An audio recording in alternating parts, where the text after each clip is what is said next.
ओम ब्रह्म सत्यम सर्वधा। दास का आज विचार है, जीव का हर कर्म बंधन क्यों व मुक्त होने का उपाय। एक बार फिर श्रवण करें विषय को। जीव का हर कर्म बंधन क्यों व मुक्त होने का उपाय। तो ये जो जीव है इसका हर कर्म बंधन है। ये देह भी बंधी हुई है, देह भी उसके हाथ में नहीं है। जो कर्म कर रहा है वो कर्म भी उसके हाथ में नहीं है, उसका भी बंधन है। तो ईश्वर ने उसको हर चीज़ का बंधन दे रखा है और जीव क्या पूरा संसार बंधन है। और इसका मुक्ति का उपाय भी ढूंढ दे रखा है, लेकिन इस पे विचार करना पड़ेगा किस प्रकार से मैं इससे मुक्ति पा सकता हूँ। एक कर्म का फल अपने हाथ में नहीं है, ना देह हाथ में है। इसके अंदर जो ऑर्गन्स हैं जो वर्क कर रहे हैं, जिससे ये शरीर चल रहा है, मज़े की बात देखें वो भी उसके हाथ में नहीं है। और शरीर पे गुमान कितना है आज कि मैं हूँ, मैं शरीर चला रहा हूँ। शरीर तो किराए का है, जब प्रभु की आज्ञा हो जाएगी तो इसे खाली करना पड़ेगा। और जैसे कर्म करोगे उसी के अनुसार अगला शरीर मिल जाएगा। वो तो 84 लाख योनियों में बांधा हुआ है। जीव अपने किस गुमान में जी रहा है, अपने शरीर में लगा हुआ है 24 घंटे। कभी किसी को परेशान, कभी किसी को परेशान, पल का पता नहीं। लूट खसोट मिलावट सारे देश में चल रही है। हर व्यक्ति परेशान है, बेचैन है। लेकिन कभी इस कर्म बंधन से कैसे मुक्ति मिल जाए, ये कभी विचार करने की ये जीव नहीं सोचता। तो देखिए ये वाणी महाराज जी की क्या संदेश देना चाह रही है। कर्म गति अपार है, जीव नहीं छूटन पाए। मंगत जैसी कामना, ऐसे रूप समाये। महाराज जी कह रहे हैं ये कर्म का जो बंधन है वो इतना बंधन है कि जीव इससे छूट नहीं सकता। देखिए जब आप भी किसी को कोई चीज़ देते हैं तो कुछ ना कुछ उससे लेते हैं कि साहब ये जमा कर जाओ और अपनी ये पूंजी ले जाओ। तो ईश्वर ने हर जीव को बांध दिया है।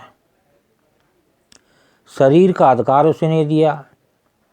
शरीर के अंदर के ऑर्गन्स उसके हाथ में नहीं है, ना ही उसके कर्म हाथ में है। एक फल नहीं, फल की इच्छा में वो हर समय बेचैन रहता है। पता नहीं ये कर तो दिया क्या होगा। भय से मुक्त जीवन बनाए हुआ है और भय में जी रहा है, लेकिन एक प्रभु की याद में नहीं चल सकता। प्रभु से वो बहुत दूर है। सबसे कम समय इस जीव के पास है तो प्रभु के वास्ते सब पता है उसे। चालाकी उसके नस नस में है, लेकिन वो सुधरता नहीं। तो देखिए आगे करिए, मंगत जैसी कामना ऐसे रूप समाए। जब एक प्रभु की कामना लेके जीव, जो आज कामना अपने शरीर की है, कामना अपने बच्चों की है, कोई कार्य कर दें प्रभु तो मैं इतना प्रभु को प्रसाद चढ़ा दूँगा, जैसे प्रभु तो उसके प्रसाद के भूखे बैठे हुए हैं। तो कहने का मतलब ये है कि एक ऐसी कामना जो हम अपने शरीर के प्रति, बच्चों के प्रति रखते हैं, तो एक कामना, एक निश्चय बनाएं और एक प्रभु के समर्पण अर्पण जीवन बनाएं और उसमें एक प्रभु में लीन हो जाएं, उसके साक्षात्कार करें, इस प्रकार अपना जीवन बनाएं, तभी ये प्रभु छोड़ देगा, नहीं तो प्रभु छोड़ने वाला नहीं है। बहुत उसने योनियाँ बनाई हैं, 84 लाख योनियाँ हैं, किसी ना किसी में तो वो फांसी देगा, छोड़ेगा नहीं। और प्रेम भी बहुत करेगा, प्रेम भी बहुत करता है, अंदर बैठा हुआ है, हर समय हर जीव के साथ है। ईश्वर अंश जीव अविनाशी, वो तो अंश है और जीव उसमें जुड़ा हुआ है, सारे कार्य चल रहे हैं। तो अब देखिए दूसरी वाणी को श्रवण करते हैं। ऐसी जो गति करो विचार, ऐसी जो गति करो विचार, कर्म बंधन से होए निस्तार, कर्म बंधन से हुए निस्तार।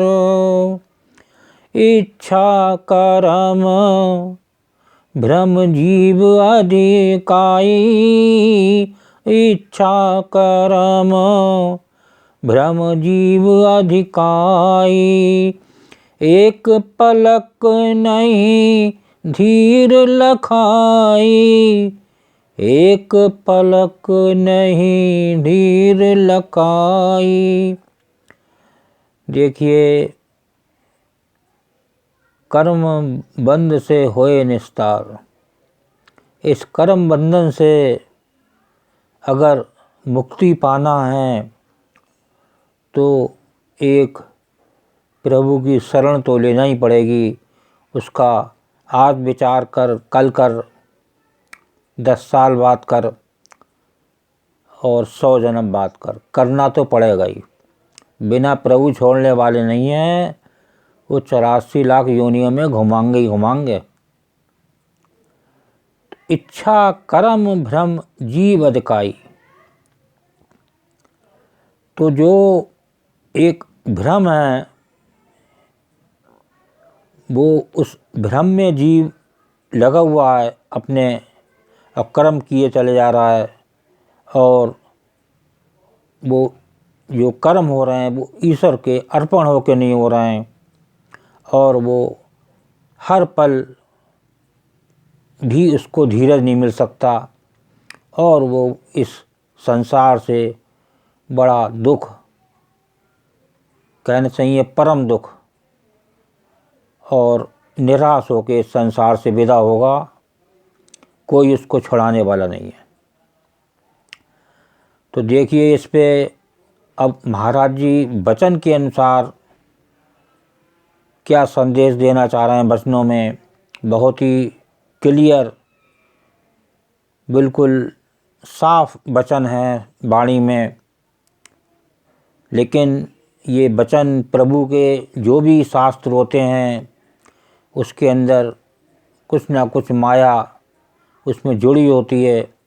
तो इसको ऐसा नहीं है कि एक बार पढ़ लिया और समझ में आ गया, इसको जब बार बार श्रवण करेंगे तो निश्चित हर बार इसमें कुछ अपने आप में एक नया आपको सेंस मिलेगा।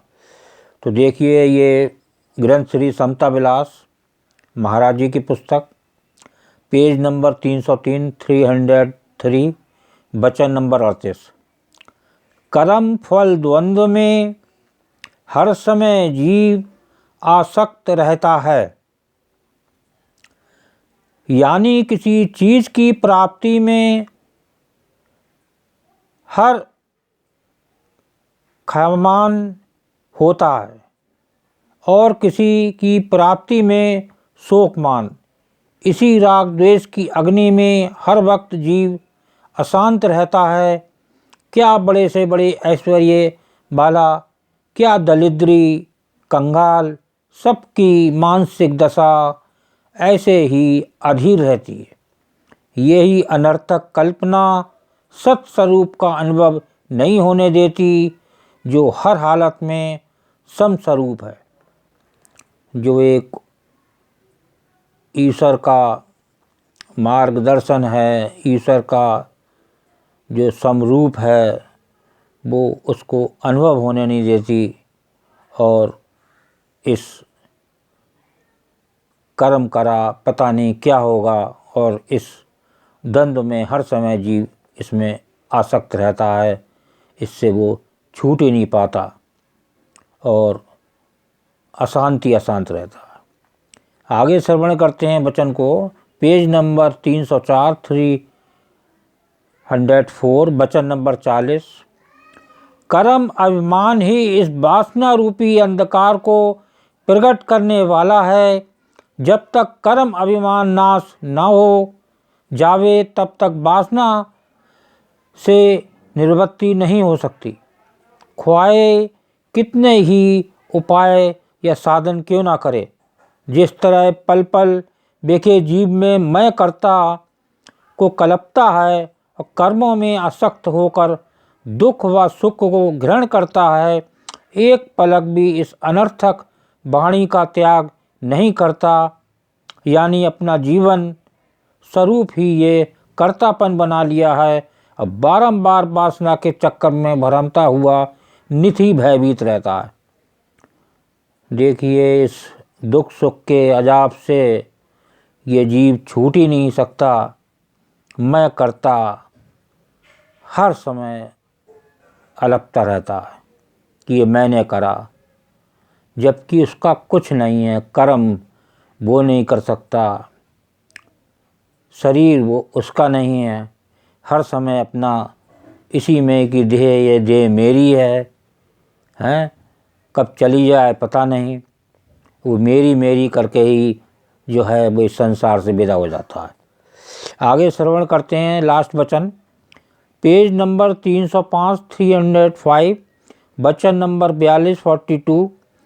वासना निवृत्ति की खातिर तो इतने यत्न किए, मगर सब कुछ करके भी फिर वासना अंधकार कई गुना बढ़ गया। वही अश्चर्य चक्र है। बगैर निर्मल विवेक के, सत्पुरुष की सीख के कभी भी जीव निर्वास गति यानी आत्म आनंद को प्राप्त नहीं हो सकता। ख्वाए लोक दिखलाप की खातिर कितना ही जाहरी प्रपंच क्यों ना बना लेवे। देखिए, ये कितना भी कोशिश कर ले, ये वासना की निवृत्ति बिना एक ईश्वर प्राण के दूर नहीं हो सकती।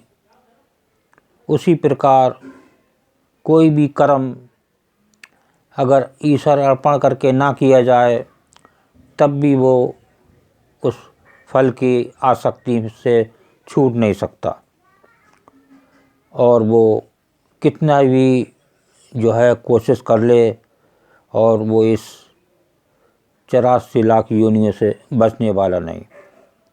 तो लास्ट में एक वाणी और श्रवण करें, उसके बाद दास वाणी पर विराम देगा। सत्पुरुषों की कीर्ति नित्य मार्ग साच विचारो, मंगत करनी सो करो, जो जीव का करे उद्धार। देखिए, ये जो मार्ग है, जो सत्पुरुषों ने इस संसार में जो है वो साधारण मानव से ही सत्पुरुष बने और एक ईश्वर के विश्वास के साथ, एक निश्चय के साथ अपने जीवन एक उन्होंने अपना सत्पुरुषों की तरह बनाया और एक घोर तपस्या करी, बार बार पल पल ईश्वर की याद, पल पल ईश्वर का सिमरन, मैक्सिमम समय एक प्रभु प्राप्ति के लिए उन्होंने बिताया। तब वो कहीं जाकर उनका नाम सत्पुरुष में लिया जाता है। और ऐसी करनी जब जीव करता है तो जो जीव का करे उद्धार, तो प्रभु इस जीव का उद्धार अवश्य करता है और सारे बंधनों से उसे मुक्ति मिल जाती है, कर्म से मुक्ति, इस शरीर से मुक्ति,